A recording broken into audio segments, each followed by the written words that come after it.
Chief of army staff general BP Malik के नेतृत्व में लड़ी गई कारगिल की जंग अपने आप में सैनिक रणनीति और साहस का एक उदाहरण है। कारगिल का ये युद्ध भले ही उच्च अधिकारियों की विस्तृत प्लानिंग और रणनीति के अनुसार लड़ा गया, लेकिन इसे जीतने वाले औसत 20 से 25 साल की उम्र के वो नौजवान सैनिक ही थे जो शेरों की तरह दुश्मन पर टूट पड़े। और ये वे बेटे थे जिन्होंने अपनी माँ के सम्मान की चिंता अपनी जान से कहीं ज़्यादा की थी। इन्हीं में से एक थे लखीसराय जिले के श्रृंगारपुर गांव के माटी के लाल शहीद नीरज कुमार। आओ झुककर सलाम करें उनको जिनके कदमों में ये मुकाम आता है। बहुत खुश नसीब होते हैं वो लोग जिनके लहू वतन के काम आता है। जय हिंद दोस्तों।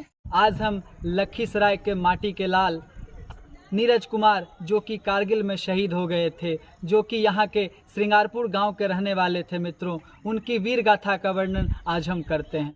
दोस्तों, कारगिल में युद्ध के शुरू हुए 2 महीना 1 सप्ताह बीत चुका था। दोनों देशों के तरफ से जंग जीतने की भरपूर कोशिशें की जा रही थी। हमारे सैकड़ों सेना के जवान वतन पर कुर्बान हो चुके थे। हमारी सेना पाकिस्तानी आतंकवादियों को, जो वास्तविकता में पाकिस्तानी सेना के जवान ही थे, उन्हें चुन चुन कर मौत के घाट उतार रही थी मित्रों। पूरे देश में भारत की जीत का समाचार जल्द से जल्द सुनने की बेकरारी थी।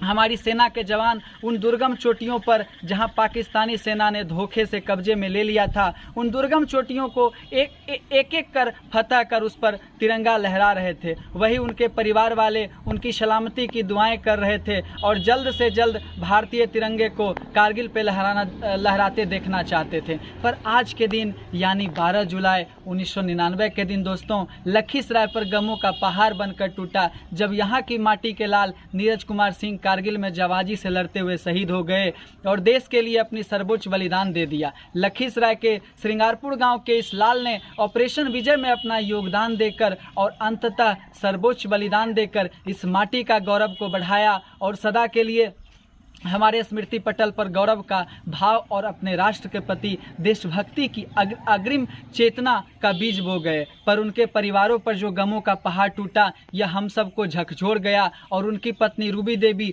जो इसी जिले के खुटहा गांव की निवासी हैं, जिनकी शादी के बाद गौना तक नहीं हुआ था और उनके केवल 7 माह की दुधमुही बच्ची थी मित्रों, उन्हें यह भली भांति मालूम था कि उनके पति कारगिल में तैनात हैं और जंग लड़ रहे हैं। वह सदैव उनकी कुशलता का कामना कर रही थी। जंग अपने अंतिम पड़ाव में था। हम .4875 5140 टाइगर हिल्स समेत कई चोटियों को दुश्मन के कब्जे से मुक्त करा चुके थे। कभी भी वहां से भारत की विजय की सूचना आ सकती थी, पर होनी को कुछ और ही मंजूर था मित्रों। भारत की जीत से केवल 2 सप्ताह पहले वहां से उनकी वीर गति की सूचना प्राप्त हुई और तिरंगे से लिपटा उनका शरीर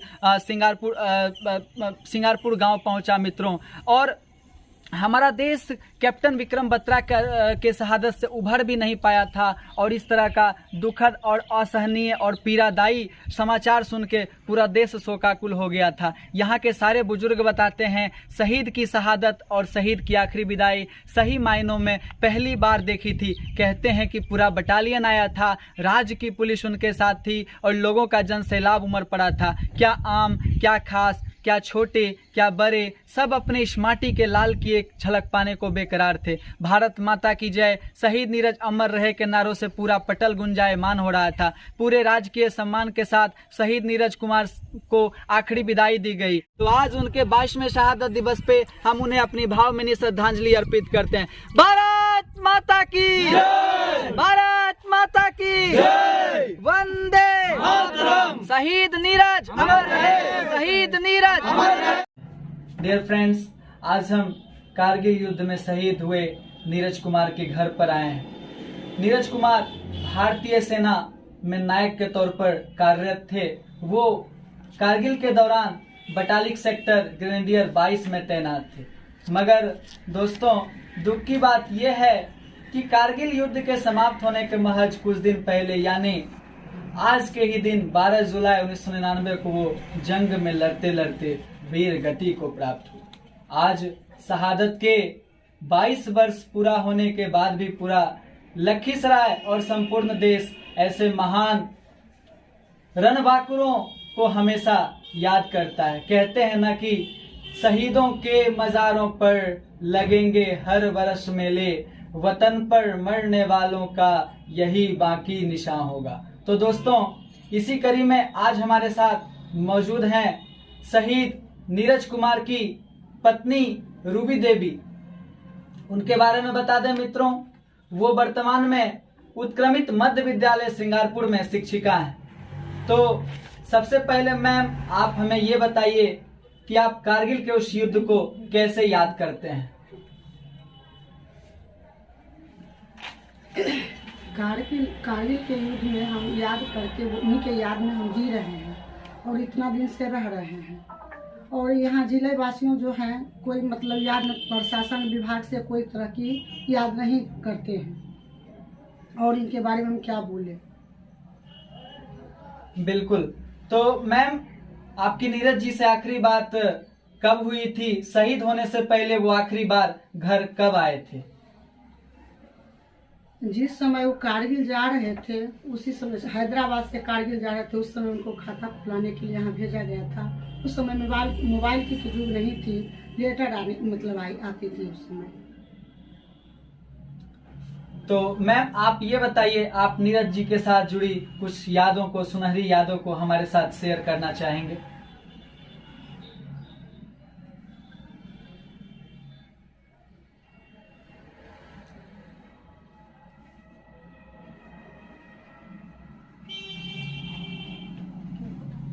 बहुत कठिन पल है दोस्तों इनके लिए, ये अभी कुछ भी बोलने के हालात में नहीं है। तो मैम, आज 22 वर्ष उनके शहादत का बीत चुका है। इतने लंबे समय के बाद भी उनकी स्मृतियों को संजोने का कार्य नहीं हुआ है। आप इस चैनल के माध्यम से जिला प्रशासन को क्या संदेश देना चाहेंगे? जिला प्रशासन को हम यही संदेश देना चाहते हैं कि कम से कम याद उनको रखें और याद करें, कम से कम जो कारगिल हुए हैं उनके बारे में। तो धन्यवाद दोस्तों, ये थे हमारे साथ रूबी देवी जी।